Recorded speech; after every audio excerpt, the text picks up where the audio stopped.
McComber from New Hampshire. I thought it was Rhode Island, but your sister's from Rhode Island, I Yep. guess. Is that right? So Yeah. newly minted Prez team members in September. So congratulations, guys. And when you get your opportunity to go to LA to see your name on the board, it's going to be a phenomenal time. So I don't know when that's going to be for you guys, but or did you have that already? Actually, No. Not yet. not yet. So you will soon. All right, guys, I'm going to let you guys take it away. So Prez team members, and I assume that you have tons of organizations that are on their way to Prez, and you guys are on your way to chairman soon. So we'll hear the story. So guys, welcome Alex and Kelsey. Thank you. Hi, guys. Thank you guys so much for having us. We're super honored to do this call for you guys.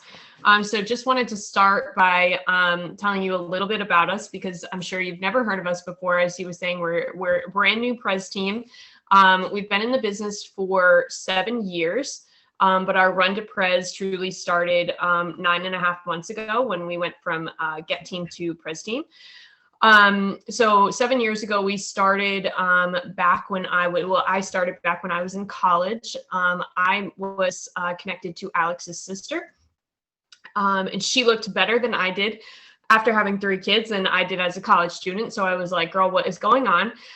So she hooked me up, she got me these products, and she kept, offering the business opportunity to me. And in the beginning, I was like, no, really not for me. I don't have the time and all these excuses.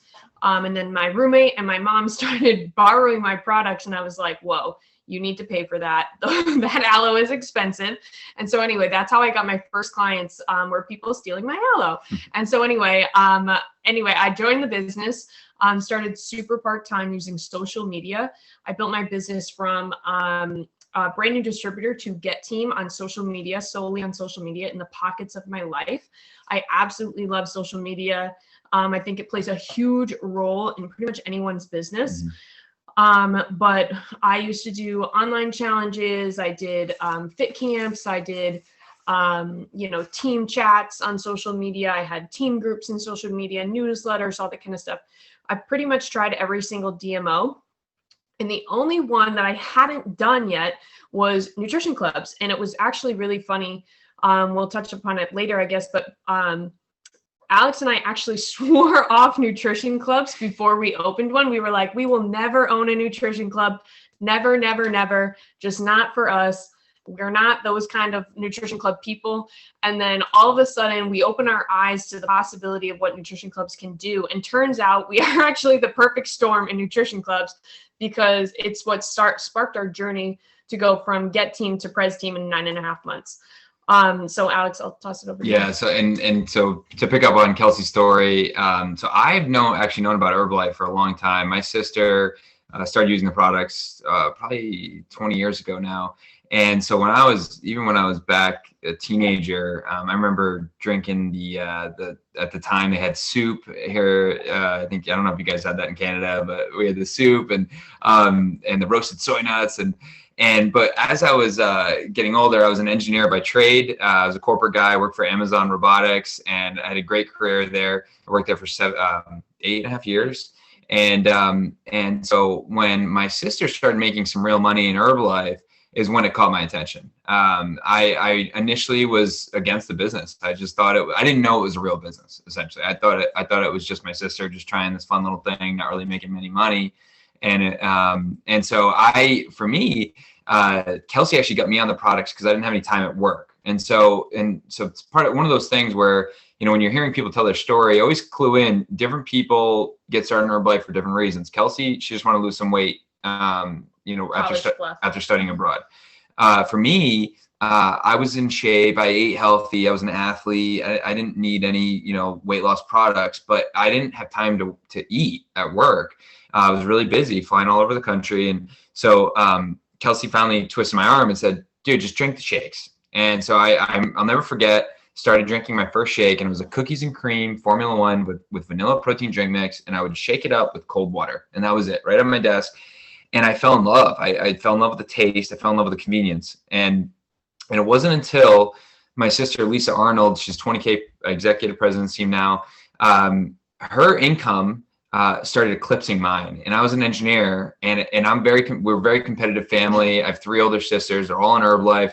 and I'm the youngest, and I'm like, this is ridiculous. Like I'm supposed to be making the most amount of money in the family. I can't believe she's making more money than me selling shakes. So I was like, Kelsey, what do I got to do to help you? I don't want to sell any products. I just want to help you. And she said, you got to get a result. And so I said, well, what do you mean? I'm already drinking the shakes. Like, what do you mean? And she said, no. You got to get on Formula 1, 2, and 3. And so sometimes we forget about this, especially us working in the club, is that, where we grew up in Herbalife, it was like Formula 1, 2, and 3. That's how you start, and T. And so I started getting on the Formula 1, 2, and 3. And guys, my results was unbelievable. I mean, I energy through the roof. And I finally got a 6-pack. I've been trying to get a 6-pack literally my entire life. And it finally worked for me. So an incredible product result. And it wasn't until that product result that I all of a sudden realized, you know what, I should try to sell these products because I now know it works. And so remember, when you hear Mark Hughes talk about use, wear, talk, the reason why use is first is because you want to use the product and get a result. That's like thing number one. If you're not feeling good in your business right now, trust me, we all know it. Go get a result, go hit the gym, get consistent with your plan and get a result, and you're going to feel fired up again.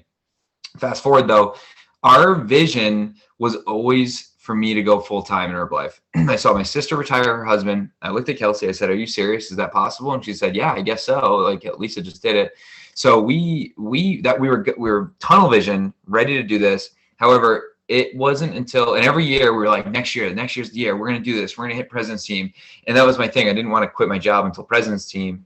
And it really wasn't until we started looking at clubs as a way of, it's like a roadmap. Yeah, it's more of a yeah, exactly. So like if there's a business in town that's doing a certain amount of revenue and a certain amount of profit, and you can see what they're doing, it was like it was relatable to me. I could say like, okay, well, my buddies are doing this and they're making this much money. I know if I can open a store, I have a shot at doing this. And so I left my job 10 months ago, or almost 12 months ago now. Actually, it was December of 2019. I left 2 weeks before we opened our first club.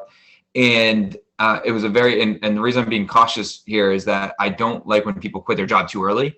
The magic is part-time, being able to build Herbalife part-time. I quit my job because we had everything calculated out. We had enough money in savings to cover us if everything flopped. So be very calculated if you are thinking about leaving your job.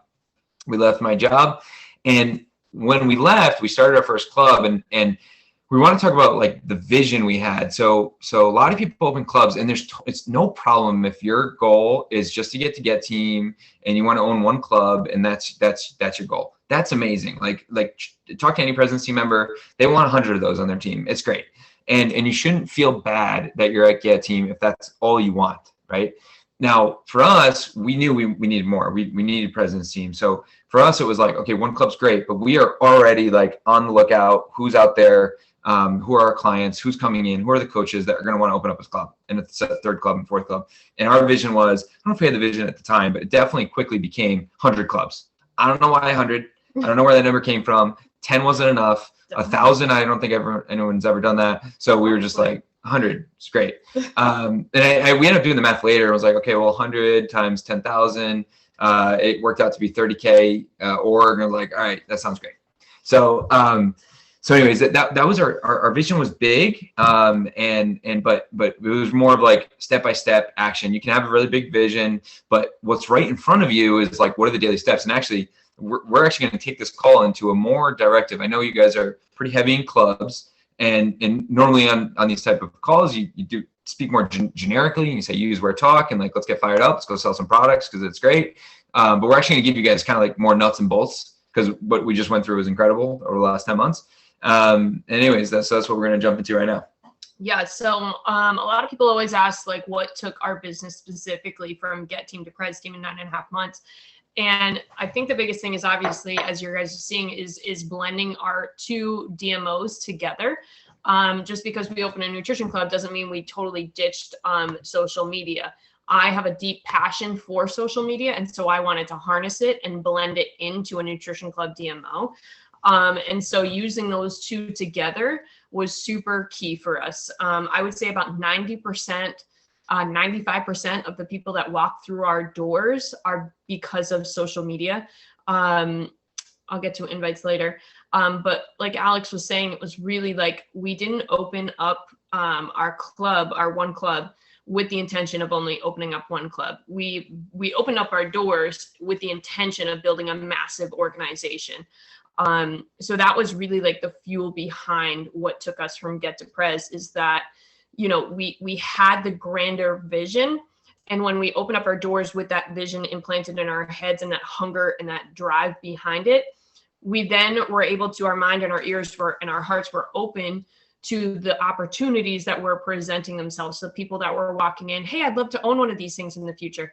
Great, I want you behind my bar, right? So it opens you up to hearing the things that are going to build your organization down the road. Okay. Do you want to touch on that? And so we're gonna get into like kind of the actual how we build, how do we grow consumption. So our clubs do pretty high, relatively high consumptions. Most of them do. And just so you guys know now, we now have 7 clubs in our organization, including our own. So we built the first one in December. We now have 7. We have 3 more being built out. That'll be open in the next 4 more. 4 more in the next 2 or 3 months. So you're looking at about 11 clubs in the next few months. Which is unbelievable. Like, we are extremely grateful. We know that's not typical at all, but we want to kind of show you guys how you can do it too if you want to. First thing a lot of people ask is like, how many invites? And I know it's it's almost a cliche question to ask, you know, successful club owners now, because there's a lot of people track this and they have gauges and everything. I will say one thing that we're really strong about is, you know, the answer to that question really is whatever it takes. And so for example, you know, you might hear Ryan Baker say before he opened up his very first club, him and his buddies did 5,000 each. So it was 15,000 flyers went out, and then they did it again. They did 30,000 flyers in a town of 20,000 people before they even opened their doors. Did that work for him? Yeah, it did. And it's Ryan Baker. And, but my question is like, if you guys currently do gauge it, and let's say you got to do 50 flyers a day or 50 invites a day or whatever it is, and your business isn't growing, is 50 enough? No, it's not. You already know the answer to that question. You're doing 50 and it's not enough. If you're doing 100 a day and your business is growing and you're bumping, well, you know, 100's enough, or, you know, 100's sufficient enough to be where you are. And so for us, we actually don't gauge it. We basically just do as much as we can. And so for the last 7 years, Kelsey and I have been grinding from the time I get home from work. Now that we have kids, we have a 1-year-old and a 3-year-old. They're amazing, with a third on the way. And we grind from the time that the kids go to bed until the time we go to bed. And we're hustling. We're working our Herbalife business, reaching out to people on social media. We're talking to our clients, and we're not counting how many people we're talking to. We're just maxing out. We're constantly doing Herbalife basically around the clock. Yeah, my answer for that is also like, let's say you come up with the 5,000 flyers, or let's say you said, you know, today I'm going to talk to 100 people, and come 9 o'clock on the dot, you've already done your 100. Could you do more? The answer is yes. So why put a ceiling on it? Because that 101 person could be your next diamond. So why not max out what you're capable of? Like, are you firing on all cylinders? The answer is probably no. So that's what we kind of like really embodied was, can we do more? How do we do more? How can we both like utilize each other's skills best? How can we utilize our team skills best? And just literally go all out all time. Full tilt, full time. There's actually a Jim Rohn video that's dedicated to this. It's one of my favorites. And he talks about, you know, how much should you earn? How many people should you impact? And it's as much as you can, right? And so if it's $10,000 a year is all you can make, great. And that's what you make, great. If $100 grand a year is what you can make and that's what you make, great. If it's $1 million a year, great. You know, like, but reach your full potential is essentially the message of that video. So a lot of questions we always get also is how to grow high consumptions. So that's a big subject that I'm going to dive into now. So let's say you already have a nutrition club and you're looking to either grow consumptions to higher than what you have. And sorry to interrupt, but if you don't own a club or work out of a club, I want to encourage you guys to listen to what we're saying and see how you can apply it to your business, especially with residential clubs, satellite clubs, online. I mean, you can do a lot of what we're about to say and apply it. 98% of it, you can apply it to your business. And we encourage you to do that. We teach our own team that don't work out of clubs to do the same. Yeah. Okay. So how to build high consumptions. Like, as I've been saying, Instagram and Facebook, about 90%, 95% of the people that walk through our doors are from Instagram and Facebook. And what I will say on this is like have an Instagram page, have a club page. Some of the things that I really recommend is I don't have Herbalife anywhere on my page. And that's not because I'm not a very proud Herbalife distributor. It's just because people have preconceived notions about Herbalife. And I don't want them to not come in and try the product for themselves before having that opinion. So I don't put Herbalife anywhere on my page. It's not in my bio. It's not, I don't show any products on my stories. I don't show any products anywhere on the Instagram. It's very clean. If you go to our page, it's at the Nutrition Corner 111. You can go check it out. Only thing I ask is please don't go follow all my followers. Okay? So go to our Instagram page and check it out. I have some highlight reels on there, but you'll notice something about the pictures, like they're very bright, they're very clean, crisp, they're very decluttered, they're very like focused on the services that we're providing, the shakes and the teas. One of the things that I try and do is like a shake picture, a tea picture, and a community picture. And what I mean by community picture is it's like showing our customers, showing some kind of like person in the photo. So it'll be like one of my adorable kids holding up a shake is like a recent one, or like a group of our customers together holding up their thing. But it's not like a cluttered picture of people standing in a corner. Like I actually, like when I ask people, hey, can I feature you on the Instagram? I am staging the picture just so you know. It's not like I'm just standing there like snapping a picture of them. I'm like, oh, awesome. Let's go over to this white clean wall, right? And I'm going to get everyone in there and everyone rotate your stickers to the camera, right? So you're setting it up and don't feel like you can't do that because it's your business. And they're also super excited to be featured on the gram, right? Same thing with the Facebook, the same pictures go on there. So it's very clean, very crisp. The bio is nice and organized. It basically says what you're offering, when you're open, where they can find you, how they can call you, that kind of stuff. Highlights on the page are, the shakes, the teas, showing pictures of them. If you have a menu, you can have a menu highlight, how people can find you. If you guys do you guys have Engage or Ordering Ahead or HMI Club yet? No. So when that comes, you'll have a highlight about that.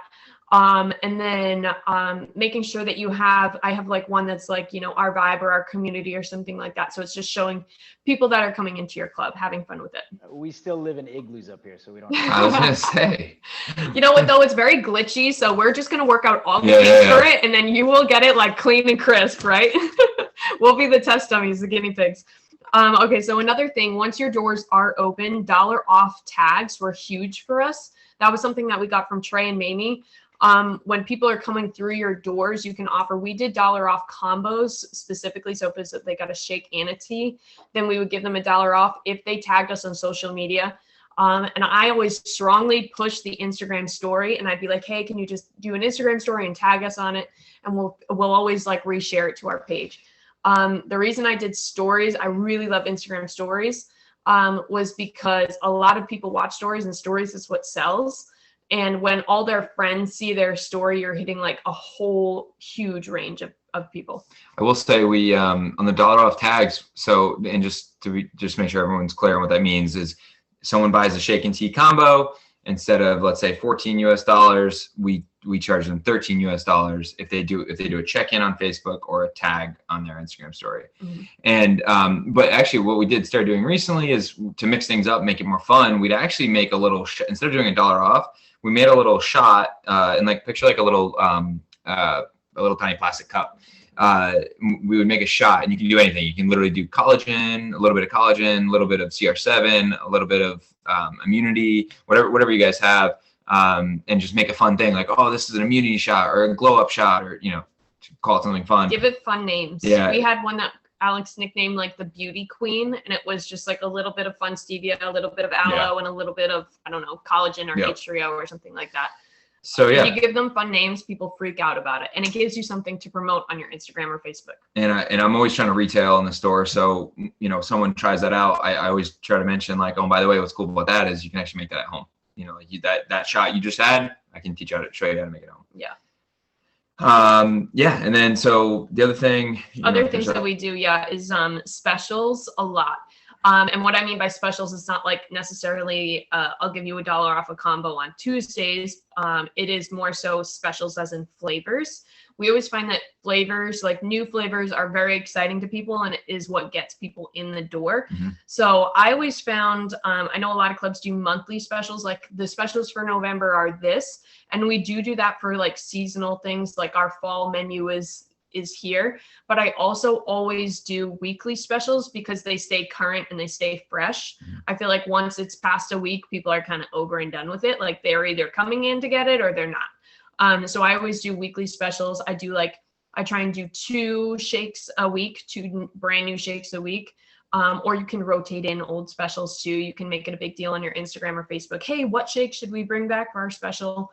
And then I try and do like 2 or 3 different kinds of teas as specials. And I feel like those really bring in a lot of people. If you give them really fun names, people freak out, and that's what will get them in. We have one called the unicorn juice or something like that.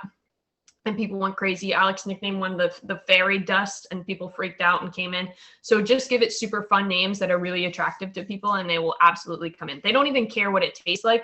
They'll walk in with their phone and be like, I want this. What is this one? It's awesome. So we're still to continue on like how to build to high consumptions. One of the things we do is we look at the slower times throughout the day and then try to target the market that would normally come in. So for example, at our high schools here, the 18-year-old, the 16 through 18-year-old crowd, they get out of school at about 2 to 3 p.m. And so we have them, we'll try to offer like a student happy hour or something that, from the 2, because 2 p.m. is usually slow for us in between lunch and after work. And so, that's one example where you're trying to target that market. Or like, for example, the 10 to 11 a.m. is a great mommy hour because, the kids are awake, they're able to get them out of the house, and it's before nap time. So it's just an example. I just mentioned happy hour. So that's worked really well for us. You can say like, hey, student happy hour between these hours, you're gonna save $1. It's a big no-no to broadcast that on social media. So you really have to do it in a creative way. Yeah, you have to say you're like student happy hour, but you obviously can't say we're giving discounts today. That's against the rules. So get creative in your wording. Yeah. We're really big on showing, like she was saying, we want people to post on the Instagram so it shows people are there having fun. And so our bartenders, everyone working out of the club, they are, we'll have them do a post with their tea, and it looks like a customer is actually there enjoying it. So we actually have them post, if we're slow and it's like, hey guys, let's get this thing bumping, and we'll actually have them tag. Photo contests is big. So we've done this and we've had a lot of luck with this. So what we do is we say, hey, from during this time period, whether it's like 2 days or 1 day or 1 week, if you tag our Instagram account with the picture of the tea or the shake, the best photo of each day or the best photo of the week is going to win X. And it could be a gift card, it could be, a free combo or something like that.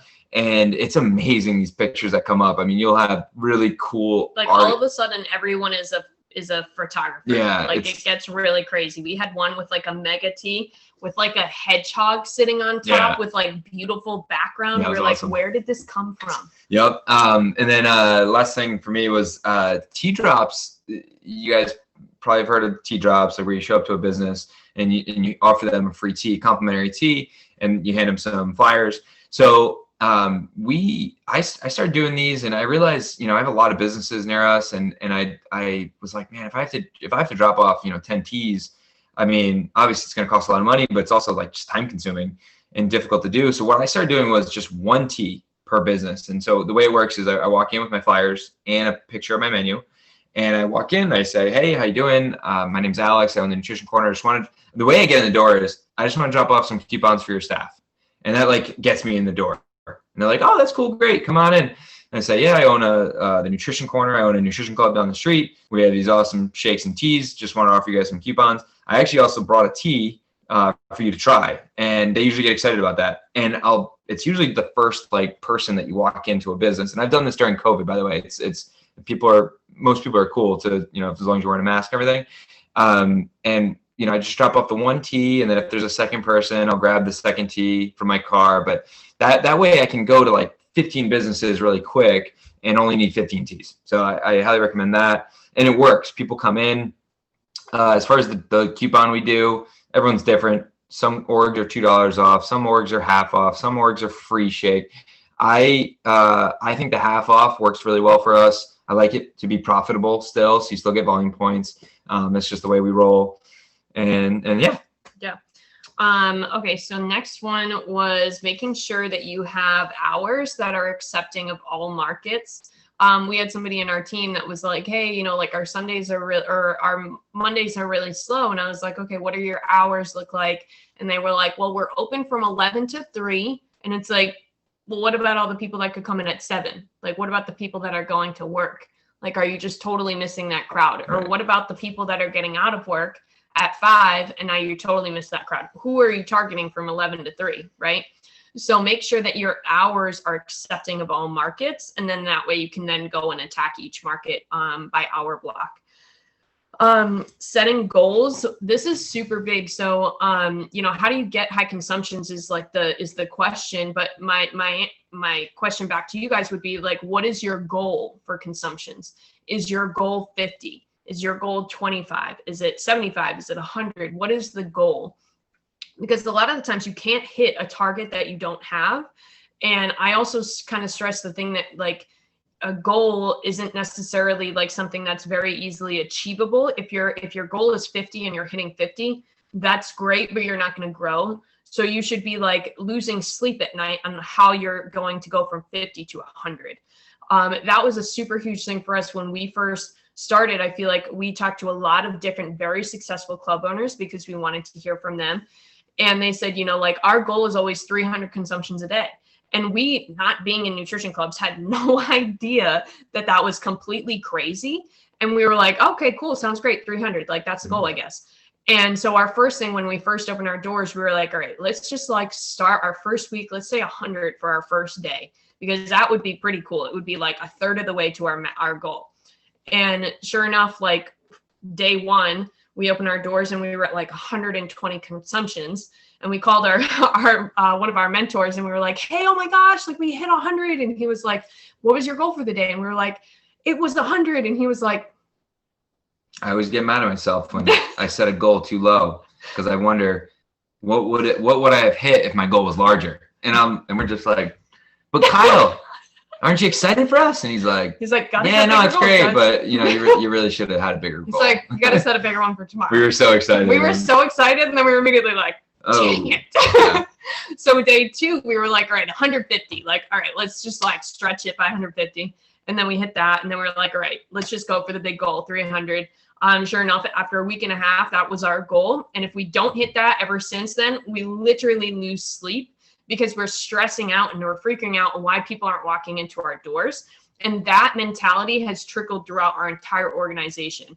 So I'm challenging you guys, if you're you know, at 50 consumptions a day, what are you doing every single day to attack every single market that you possibly can attack? What are you doing to target every single person? Are you inviting? Are you doing social media? Are you maxing out on every capacity that you probably can, losing sleep, staying up till 11:30 at night, waking up at 4:30 in the morning to grow your consumptions? It should be like a daily burning passion desire for you to increase your business. And if it's not, that's probably why your business isn't growing. And for us, we literally lose sleep if it's not 300. Once we hit 300, we were like, all right, 500. What about that? Right. What about that? Is that crazy? And we were like, no, anything's possible. We've heard of people hitting way bigger numbers than that. And so it's always just increasing your business, challenging yourself to keep going, keep going, and keep going. Networking with like-minded business. I feel like that's you. That's a good one for in Plaza Neighbors. Yeah. So so the couple ways here. It's pretty obvious to do this, but we love doing collaborations with local gyms, and so we've done a lot of essentially picture a fit camp. If you guys have ever run fit camps before, we like to plug into, especially during COVID, a lot of the gyms were going outside with their fitness events, and we'd reach out to them and say, hey, just so you know, we have this amazing sports nutrition line, and if you ever want, we could serve drinks at your fitness event. And we literally show up to their fitness events. They're like little private events wherever they are, and we have a little table selling BCAA teas and electrolyte boosted teas and pre-workouts. And we've done really well. Like we'll serve 20, 25 teas at a single workout. And what's great is now I've got all those customers. Now they're like, wait, where are you guys at? And they might be 20 minutes away from us. They start coming in. So that's a great thing to do there. The other thing, it kind of goes along with the tea drops, but don't be afraid to reach out and hand out flyers to local, for example, for our plaza neighbors. I'm talking like the hair salon and the nail salon that's right next to us. They're amazing. They're always sending us clients all the time. And so I gave them a little card, and it was just for them. No one else gets this card. And it says, you get half off a drink twice a week for the rest of 2020. And they're super fired up. So twice a week, they can walk into our store and get half off a drink. Now, am I losing money? Yeah, kind of. But rather than coming in maybe once a week or every other week, they're now coming in twice a week, all the time. And what do they do when I already drank my Nightworks, but pretend there's Nightworks in here. When they're sitting there cutting hair and they're drinking the drink, the customer sees it. They love us because we just gave them half off. So they're positive about us, and it brings in more business. So the cool thing about hair and nail salons is they also have a rotating door of like an infinite number of people a day. They see different people every single day, whereas in an office, it's the same people walking in and out every single day, where a hair salon and nail salon, that kind of thing.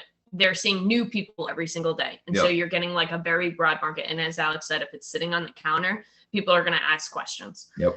Another cool one that Alex had done was High School Spirit Week. That was more to like attack a specific hour in the day. We really wanted to get high school students in.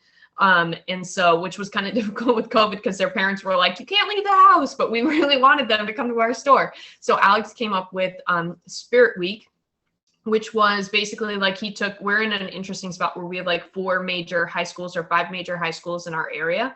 We're on like the border of a lot of towns. And so we made 5 different mega teas, with all different names. And we tried to match their school colors. And then the students that came in, they would get a discount on their tea. Did they get a discount? Mm-hmm. I think they got $1 or $2 off of their tea. And then the school with the most teas sold at the end of the week, we would donate money back to their school. Yep. And so they were super fired up to support their school. I mean, we had like parents of the students coming in being like, I need the Blue Devil tea. I need to support. Right. And so it went kind of viral, and a lot of people were tagging us. They were super excited. Where does each school stand at the end of the day? So it just was an opportunity to create a really big buzz. And then, Yeah. And so we've got just a few minutes left, and we'll toss it over back to Mark for Q&A. But first, we want to cover the expectations of our bartenders, our baristas, our operators, whatever you want to call it. For us, we are, should be obvious, but we're really big on having the welcoming, positive attitude. And it's, even though if you're not naturally welcoming and positive and you greet people really well, you can still be very successful in Herbalife. So don't ever not recruit someone because they don't have that natural positivity. They just may not be the right fit for behind your bar. And so when someone, asks, hey, I want to work for you at this club, or, I want to join the team, I'm always looking at it like, okay, I'm going to show you the Herbalife opportunity. I'm going to get you onto an HOM. I'm going to show you Herbalife. Regardless of your background, regardless of anything you have, where you're coming from, how old you are, anything. But the people that are working behind our bar have to be super welcoming. And, like when I'm on the register, it's every person that walks through that door is as if it's my grandma, hey, how you doing? So, and so that's kind of excitement you want to have. Speaking of excitement, they have to be excited. And so, it's guys, grab a tea. If you're not feeling excited behind the bar, like grab your tea and like, let's have a great day. Right. So, and that is really a big part of our job as, Herbalife coaches and nutrition club owners is it's your job when that person walks in. We are not you guys have what, Tim Hortons up there? We're not Tim Hortons. We're not a pizza place. Hey, what can I get for you today? Yeah. So notice this next time you go to a restaurant where they say, hey, what's going on? What would you like? And that's it. And you walk out, nothing. I want them to feel that, obviously the products are amazing, but I want them to feel better because that's our job, is to make the world a better place. Have the customer be slightly freaked out that they just walked in and they are like so welcomed and everyone's happy and everyone's friendly in there. And they're like, what's going on in this place? Having knowledge, being knowledgeable. So We love having product lovers first behind our bar. And that's why we typically recruit from our customers. People that are coming in every day. The second we need to fill a spot behind the bar, typically comes from that customer base. Being knowledgeable though, even if someone's brand new, I can show them, I do a product training with them in like 5 minutes. And it's literally, hey, here are the shakes, here are the benefits, 24 grams of protein, 20 vitamins and minerals. The teas are incredible, boost metabolism, vitamin B complex, supports brain function, memory recall. You can feel like $1 million. But I always leave them with the crutch of, regardless of what right now, you grab, of course, I don't know how many products within reach, but you grab a product and you read, there's a cheat sheet on every single Herbalife product. It's incredible. And so you can act naive. Customer walks in and they say, hey, I want to know more about the collagen and what's going on with that. You can say, hey, I'm actually brand new here, but I'm going to read you the label just because I'm so new, just so you understand the whole thing, and read them the label, which is awesome. I mentioned product lover, positivity. We want them to represent healthy, active lifestyle. Now, what this means is, let's say you basically want your people to be striving to become better, making progress to becoming better. And it does not matter where you are in your weight loss journey, in your fitness journey, or whatever. It's those people that you look at their Instagram and they're like, hey, look, I'm down 5 pounds. I'm in the gym. I'm trying to get in shape. We want those people behind our bar because we want customers to feel that energy and feel that motivation. When you're working out or you're near someone that works out a lot, and you're just like, oh man, I really got to start working out more. It's kind of that. It's the same exact thing. And then this is more of Kelsey's domain, but because most of the people are women behind the bar, so she's like, I like them to be put together. And I'd say, like, don't roll in here looking like a hot mess. Like, I want you put together. I want your hair brushed. I want your teeth brushed. I want you like looking like you're a healthy person. I have like a dress code that I give them. I don't want any cleavage, any bums hanging out. I want you to represent me as I'm a family person. I have 2 kids. I'm happily married. I don't want people walking in here and being like, whoa, what's going on? Are these hoochies in here? Like, I don't want any of that. I want it to be a family friendly business. I want a mom to walk in with a 2-year-old and feel comfortable. I want a grandmother to walk in and feel comfortable. I want everyone to feel comfortable and happy when they walk in. So I want everyone put together. So yeah, that's a little speech. Yeah, I mean, that's pretty much all we have. Like, I want to turn it over for Q&A. I guess we'll say a couple words at the end of Q&A, and then we give it back to Mark. Yeah. All right, guys. Awesome. Thank you for the awesome tips and tricks. Okay, I have a bunch of questions for you. I surveyed the crowd before the call, so I think you probably answered a few of these, but so you said you recruit baristas from customers. Are there other ways that you do it? Like, do you use online? Is there any other ways?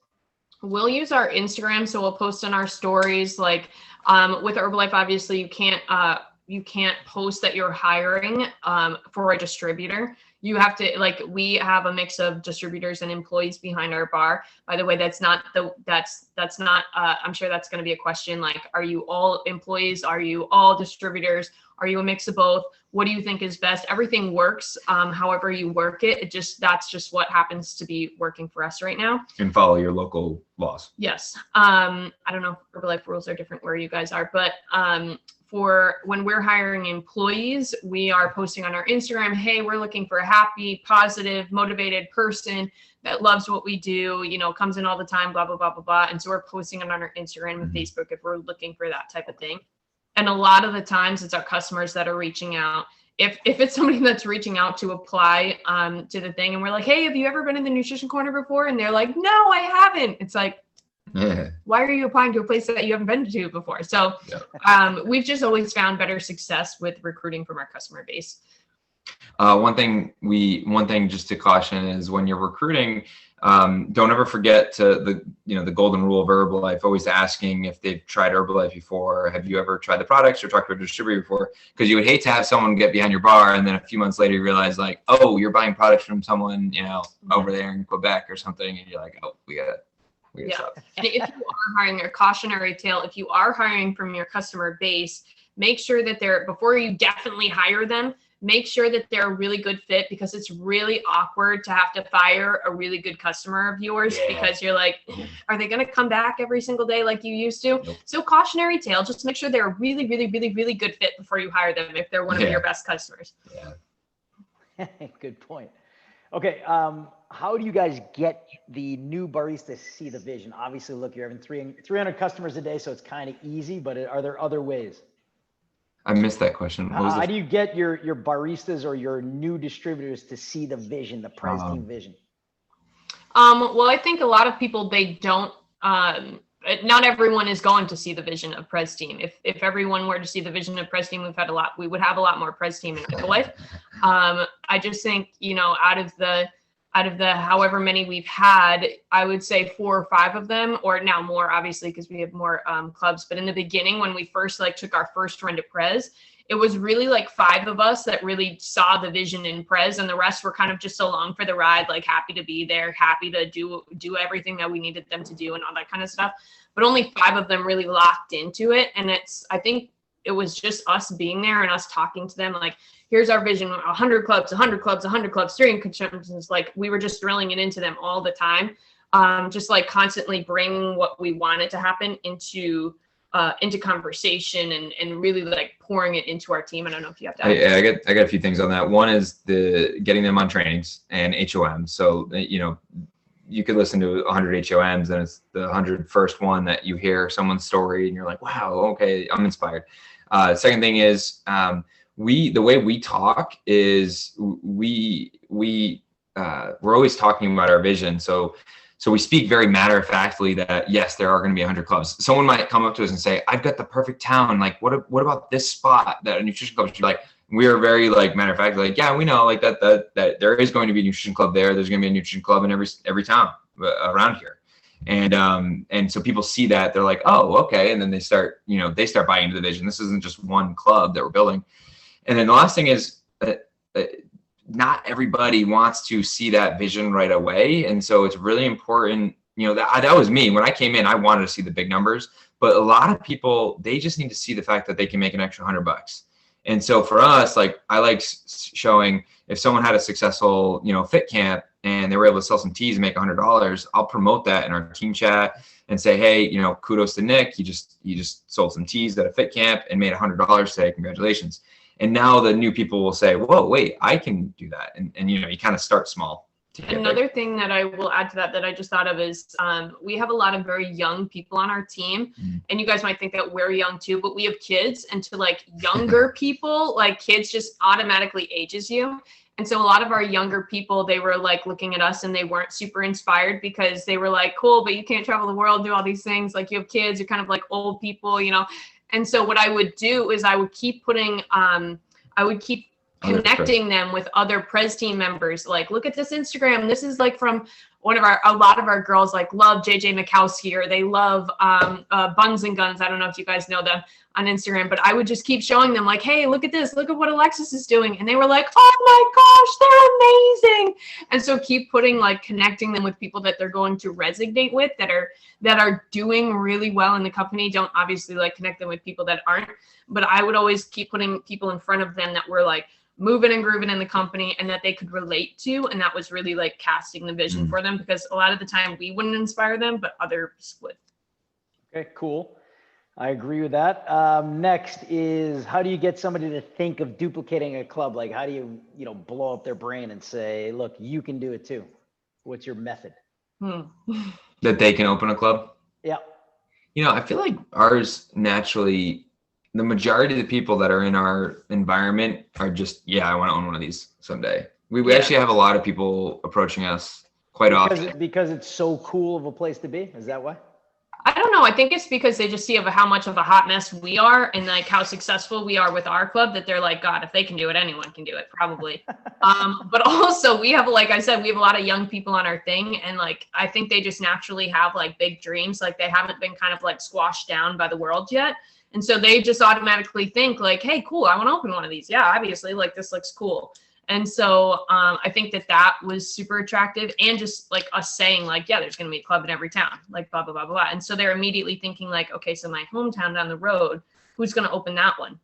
And then they're immediately thinking to themselves like, well, might as well be me, right? And so I think that helped a lot too. But we've also had business people walking in, obviously, same thing, like just, like Alex walking through the doors, working from Amazon, seeing what was going on and being like, wow, this seems to be, a cool idea to do. Maybe I should get into this. Okay. Now your baristas, what is your, what's the revenue model you have with them? Because I was out in Ohio, so I visited Ryan Baker's places, and he's got the baristas provide their own product. Others do a, 70-30, 80-20 split. How do you guys do it? So we have kind of like a mix of everything. We have, like I said, we have employees, and then we have distributors, and we've done it all. Like we've done profit sharing, we've done paid by hour, we've done tried to do like incentive things. And what we have found is just like whatever works best, try a bunch of things, and whatever you feel is like most compatible with what is happening behind your bar, then do that and run with that. But we tried a whole bunch of stuff. I don't know if you want to talk on that. Yeah, and we do, the people that are working behind our bar, the distributors, are able to earn volume by selling their own products. But that's only for supervisors. Like you have to get the supervisor. So if you're brand new, you can work behind my bar, but you're really like, I want to teach you Herbalife first. And so that's just our role. But like she was saying, we studied clubs like crazy. Every model. And the thing is in every single model and, permutation that exists, there are successful people. And so what we found was it really doesn't matter the model you pick. It just matters how hard you work it. We studied a whole bunch of models and then piecemealed together like what sat best with us, like what sat on our hearts the best. We would just be like, okay, well, we like that, but we didn't like that from that. And so we kind of like piecemealed our own together. And then when we first opened, we were like, this is our model. And then like a month later, we were like, ooh, actually, we don't like how this is like playing out in reality. So let's shift this, let's change this, let's change this. So it's kind of like always evolving. And that's why we say it's not the thing that's going to get you to Prez, because we've tried so many and it's shifted and changed in every single way. So whatever works, try it all, and whatever works best and how it sits with you, that's what's going to work best and create the synergy behind your bar. Okay, awesome. You mentioned something about training, but how do you train? Is it like on the spot, or do you train them online? Do you give them videos? How do you train your baristas? So baristas specifically, not distributors. Baristas we train on the spot. Like I said, a lot of them are customers beforehand, so they understand like the flow of like what's happening. They probably stood in the store and watched us do it a bunch of times. But we, first day you're washing dishes the entire day. And that's not to be like, you're a dishwasher today and like, this is the worst job ever and blah, blah, blah. And it's just your first day and here you are. It's really to teach them the flow of what's happening behind the bar, especially if you're in a really busy situation. If you can wash a dish, wash a blender, fill it up, bring it over to the shake makers, grab the other stuff that's dirty and wash that, like you're understanding like how everything's flowing behind the bar. And I always say like, if you can master never having a dirty dish in your sink, you're going to be very successful, because it drives me up a wall and it means that you're like paying attention to detail. So first day they're always washing dishes, and then I train them on shakes, or Alex trains them on shakes. Basically how to make a shake, how to make it look presentable. We like, as we're doing it, watch the consistency, watch this, like how to look pretty, but not add too many calories. We're really big on that. And then, we shift them over to teas. So they'll spend like a day on shakes and they'll spend a day on teas to really master it. And we always pair them up with somebody. So it's like, hey, we have this guy, Gio, that works behind our bar. I absolutely love him. He's like the sweetest man ever. And he is like a master at shakes. Like consistency is always like spot on with this dude. And so every time, like, I'm always like, hey, you're going to be working with Ashley today. Every shake that she makes is your responsibility. There is not a single shake that comes out with a poor consistency that doesn't get your eyes on it first. And so he's always like, great, sounds good. And so you're always having somebody, it's like a checks and balances. And same thing with the teas, like you're training them each step. And then we also have videos recorded that we post in our staff chat as well, that they can watch and refer back to. We're always giving like big PSAs to all the baristas, like, hey, by the way, I just noticed, like, if you're making a shake and it's coming out this way, or you're making a tea and it's coming out this way, like, this is what we've noticed, this is how to tweak it, and so on and so forth. So we're kind of like always training them on the spot, but we also have online stuff too. Okay, cool. Hang on, I had another question, a couple more questions. Hang on. It is, how long does it take you to make it on average to make a shake, and how long is it to make a tea? Minutes. How long? So Or Alex, seconds? Alex actually holds the personal record of, we looked it up the other day. It was like 24 teas by himself, or 24 teas and shakes by himself in half an hour. No, it was the first hour. First hour. I was checking people out too. And checking people out on a register. He happened to be solo shift that day, and like the world came into our shop. And then together with two kids, like one and a bouncer and one sitting in the back room, we made 44 shakes and teas in an hour together.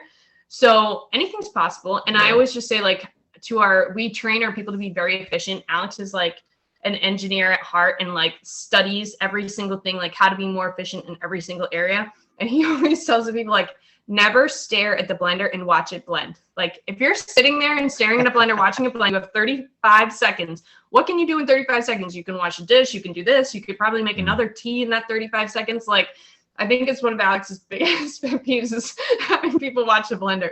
So I don't know, making a shake in the tea, what would you say? Well, it's tough because we try to do multiple at a time. I know. So, you know. I mean, a shake, our blenders go for 35 seconds. And I would say it takes like maybe 50 seconds to make a shake for a tea. Yeah. Maybe I could bang out a tea in like probably less, maybe 40 seconds.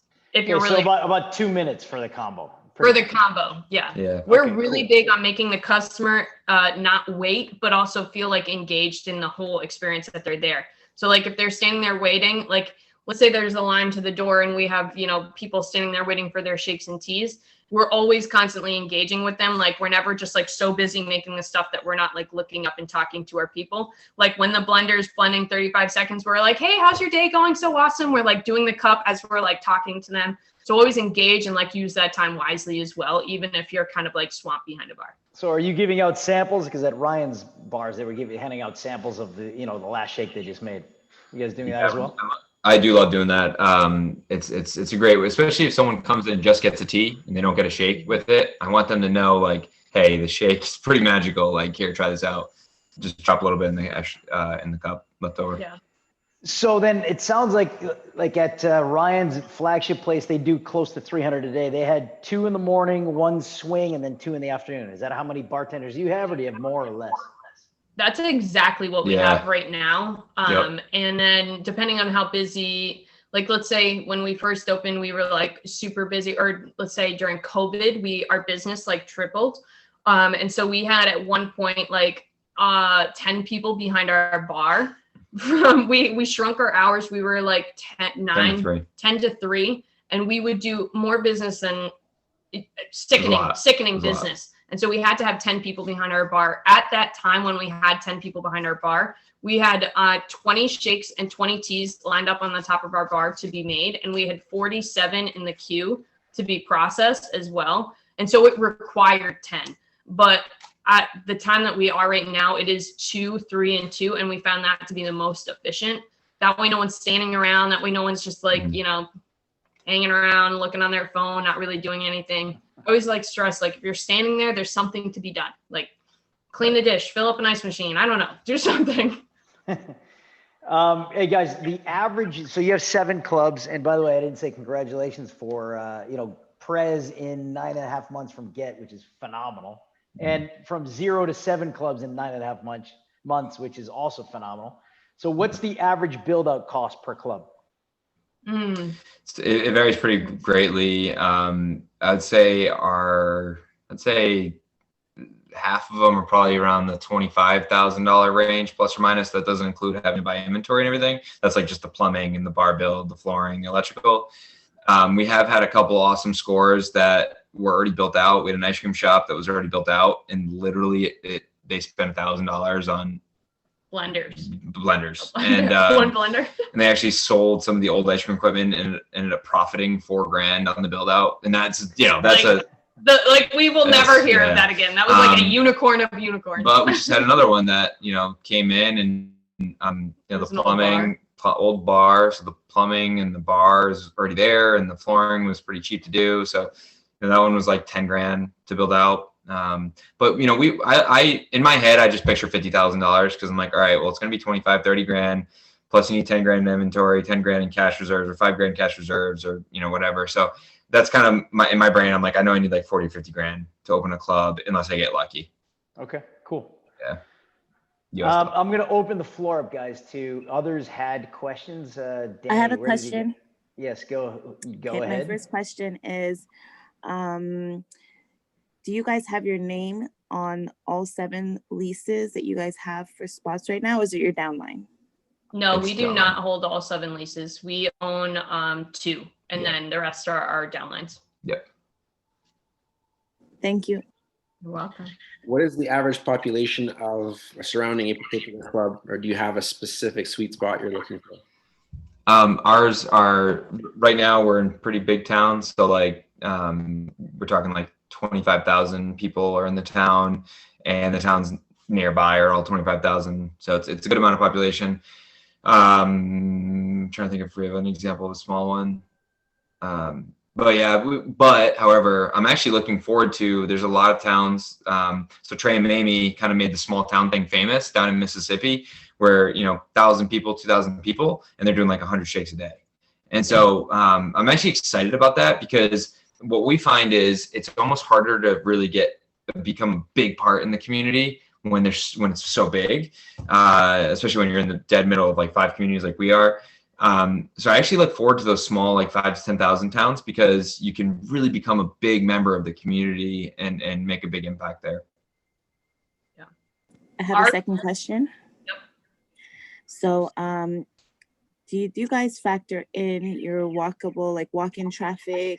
Do you guys have accessible parking? Is that a factor, or is it not, based on, saying 95% is through invites on social media? How do you guys play that out? So we always have a parking lot. Every single one of our places has a parking lot that people can park. All of the towns that we're in are not walking towns, like they're bigger towns. We have looked at places on streets for street parking, and I just don't gravitate towards those. Reason being is because when I was in high school, I always use this example, but it's just so accurate. I was addicted to Starbucks, and so I would go like twice a day, or I wanted to go twice a day.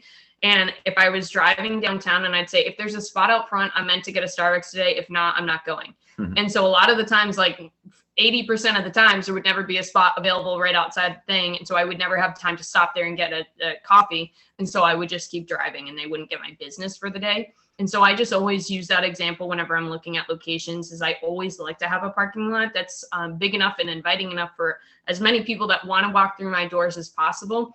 But again, our places aren't walking towns. Like we're in like bigger towns. It's just how it's set up here. And you mentioned, what kind of walk-in traffic, and we actually have a club that is in probably is definitely in the nicest plaza out of all 7 clubs, and it does less business. And so we thought, and they're paying the highest rent. So you don't necessarily need the highest, what do they call it, Class A property that has, all the big chains in it and has, tens of thousands of people going into the plaza each day.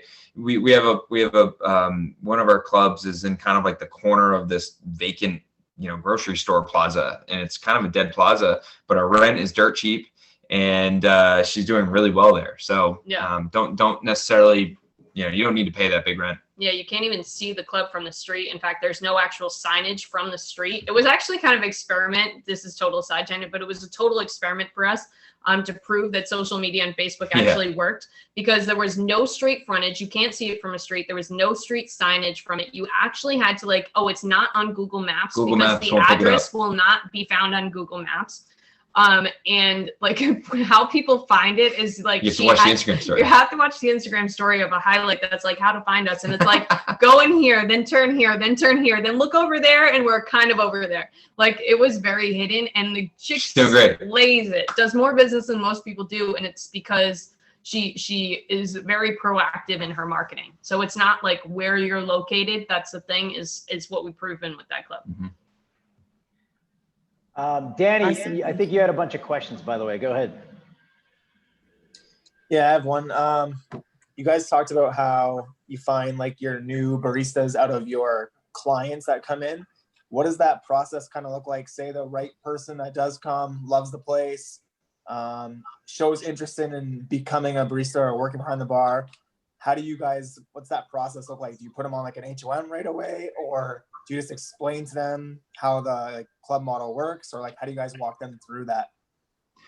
It depends if they are expressing interest in Herbalife or they are just like a lot of times it's college kids that just want to make some extra money while on break.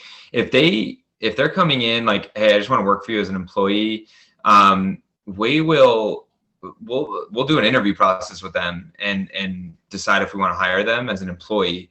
And so that's like one track. The other track is they come in and by the way, like they'll be our employee and we won't require that they have to be a distributor, but they will be exposed to it. You know, we'll hint at it like, hey, by the way, like if you ever want to make some extra money, we have this awesome business opportunity too. So they're aware of it. And a lot of times later on, they'll at least become like a preferred member or distributor later. The other track is they come in, they're like, hey, this is amazing. You know, I love these products so much. I'd like to sell it to our friends, or I want to own one of these clubs. That's a totally different thing. You know, that's okay. Well, let's get you HOM. A lot of times I'll skip over if they're like ready to go. I'll just explain, you know, I'll kind of give my own 5-minute HOM, like, hey, this is Herbalife. There's a lot of different ways to make money. This is what happened with us. And they'll sign up and get going. And then we start plugging them into our things. But one of the stories, like with COVID, especially, like a lot of people are getting like laid off or those kind of things. Like one of our future club owners that works out of our club now, that her club is being built out. She walked through our doors and, you know, Alex is standing at the register and she goes like, hey, I'm here to like buy, I want to get like a mega tea. I'm like, this is the last day of my job and I just really need to pick me up. And Alex was like, hey, cool, you want to work here? Like, it was just very natural and just like, you don't have to like give the whole HOM. It was just like, hey, would you ever want to work here? And she's like, yeah, I guess actually. And she's amazing. Got behind the bar as an employee, saw the greater vision, became a distributor. She was one of the core 4 or 5 that we had that took us to Prez team, like was our ride or dies for Prez team. And now she's going to be opening up her own club.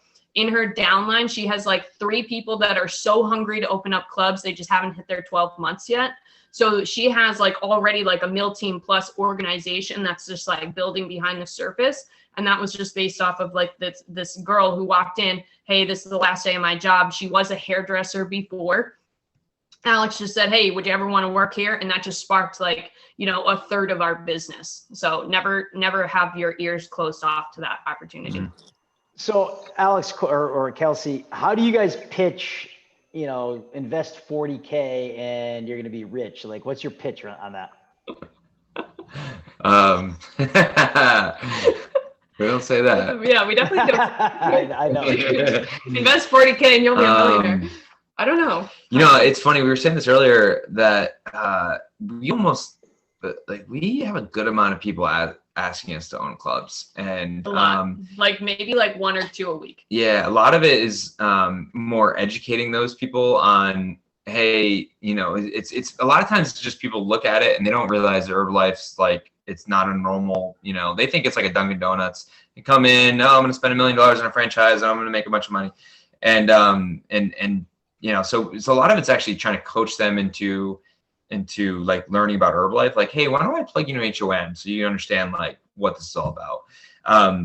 But yeah, I mean, I guess we haven't done much convincing. Yeah, a lot of the times people come in and be like, oh my gosh, I really want to open one of these up. And we're like, great, awesome. And one of the questions that we ask is like, do you have capital to invest? And a lot of the, a shocking amount are like, oh no, like I don't have that. Money? And it's like, honey, child, what's going on? How do you expect to open a business with no money? But yeah, I mean, I don't know on that one. And you have a better yeah, answer I mean, at the end of the day, numbers talk. Yeah, right? numbers. I guess. Numbers talk. So you have your profit and loss statement, you have your revenue, and you can show them an ROI. Like, hey, if you're making, if you make $7,000 a month and it's $40,000, that's a 6-month payback. That's pretty good. I think actually it's pretty easy. If I do quick math, 300 times, let's say your profit is $5 per, you guys are pocketing $40,000 a month. Forget about your Herbalife check. So it's a pretty easy pitch. Yeah. I mean, am I close or what? Yeah, relatively, I guess, maybe. Not for one club. That Yeah. something's off there. All right, so we'll cut it in half. 20 grand. It's still a pretty easy pitch. Yeah. Yeah. All I right, think there you people go. see it too. Like the people that are working behind our bar, like they're seeing people walk in all the time. Some people, like their parents have helped them out with like giving them some money or something like that. Or if they don't have that much build out, that's where the cheaper clubs have come from in our organization. Like the one that actually ended up profiting $4,000 on the ice cream place because, you know, they specifically targeted. They knew they didn't have a lot of money, so they sought out coffee shops and ice cream shops and that kind of stuff. They sought out cheaper build outs. Yep. The other girl that didn't have a lot of money, she was the one that sought out like old bars and coffee shops, and she ended up finding out an old bar that worked out perfect. So the people with the less money, they sought out the opportunities that allowed them to pursue it without having more capital. Yep. Okay, awesome. Guys, it's obviously 10 past 10. We don't want to keep these two up. They have to go back to work to continue to pile on the 300. So let's one more question. Mr. Gunn, are you pointing? You have a question. Rick has a question. Go ahead, Rick. Okay. Yeah, I was just wondering, like, when you get somebody that's interested in opening a place, but they're relatively new, what do you do? Like, you know, like you said, they got to be at least supervisor. They got to be in it for 12 months. If they're not at that point yet, what are you doing to like keep them around to make sure that they're gonna keep going? Yeah, it's definitely plugging into so we have a Telegram chat for our team. We really try to show them all the different ways they can grow their Herbalife business. Like Mark Hughes talks about the menu. You got to know the full menu. And for us, you know, a lot of the tangible things you can do now, satellite clubs and residential clubs are pretty big, in social media. So, you know, in weight loss challenges. I mean, there's a million DMOs, but those are a few that come to mind. And so I'm going to show someone like, hey, you know, it's awesome. You want to own your own club. You know, let's get you signed up right away to start your clock, your 12-month clock. And in the meantime, like, why don't you use my club to help build your business? So invite your friends here, have them try the products, and then tell them you can make the teas at home. You know, you can help them out with that. Or why don't you start up your own residential club and actually deliver to, delivery is only allowed for the next like month and a half. But, you know, why don't you service some new people in this new town? And the same thing with fit camps and doing selling teas at fit camps. And that's pretty much it. Well, another thing to add to that, actually, a lot of our people that are super gung-ho to open up their own, like very, very, very serious, but let's say they have a full-time job. They're not going to leave their full-time job to open up the thing, but they're dead serious, dead set on opening up a nutrition club. We always offer to them, if they're going to be a good fit behind our bar, we always offer to them to like, hey, why don't you just work one day a week? Why don't you come in on a Saturday or Sunday? And that's where two of our future club owners, one had actually been in the business, or both of them had actually been in the business for 5 years, and they were re-inspired by what they saw from us. Right. And they, you know, like, hey, how about you just come in on Saturdays? Or one of them is very successful in an airport. He like runs the airport. And so he would come in on his days off on Tuesday. He would work the morning with us, and basically like keeping them engaged in your club also, and feeling the ownership in their club, even if it's just one day a week, and showing them the ropes, showing them it's still very successful, obviously, any day of the week that you're coming in here. Also kept them like re-engaged, re-excited every single week after week. Hey guys, I have one last question for you again. I could keep you here till midnight, but anyway, so the question is, if you have somebody that opens, let's say down the road from you on your team, like Ryan has 5 clubs in Zanesville, Ohio, which is 20,000 people or whatever, but he makes sure that each club has a very similar menu and a cost structure. How do you do the same thing, and how do you guys handle that? So our menu, everything is, we have our staples on the menu no matter what club you're going to, but then we also have different things. And I think that's very important. I like that they have differentiating things. I like that they have different specials. In the beginning, I was not so sure about it because we hadn't experienced it either way. So we were trying to coordinate on specials. What about pricing though? Cost per tier, cost per combo? Are you keeping it similar? That's the same no matter. In our organization, we obviously say you can do whatever you want to do, but the same is what has been duplicated along. And I think it's just because it's proven to be successful. It's at a higher price point.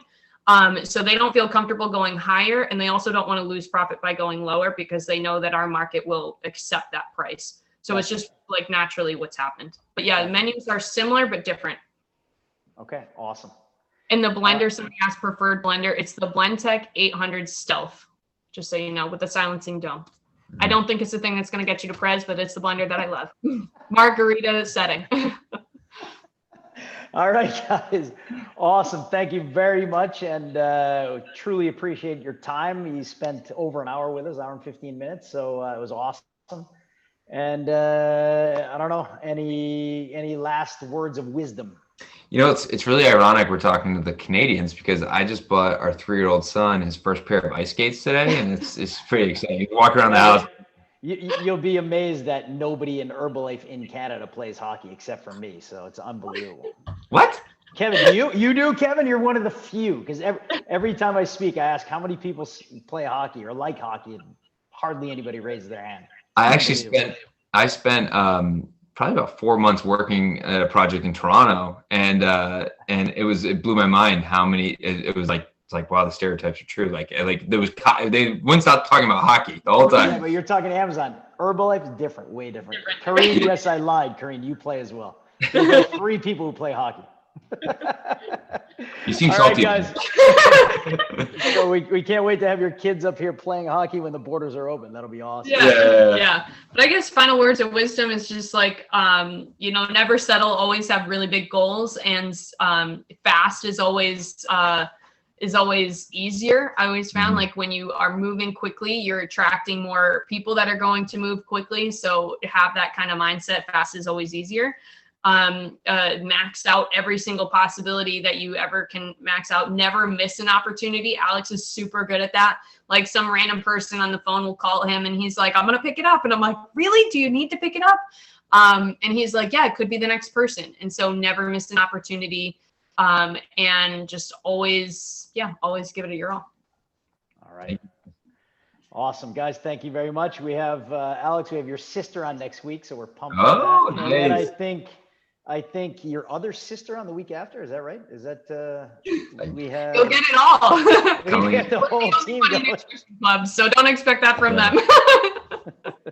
Let me know. Right, guys, so listen, guys. Next week we have Lisa Arnold, who's the upline to these two. She's 20K. I thought she was 40K. I apologize. She confirmed 20K. Alex, when you said 20K, I was like, what? But anyway, yes, she is. So, all right, guys, thank you very much. And team, we'll see you guys throughout the week and next week. Thanks, guys. Alex and Kelsey McComber from New Hampshire. Thanks, guys. Yeah. Bye, guys.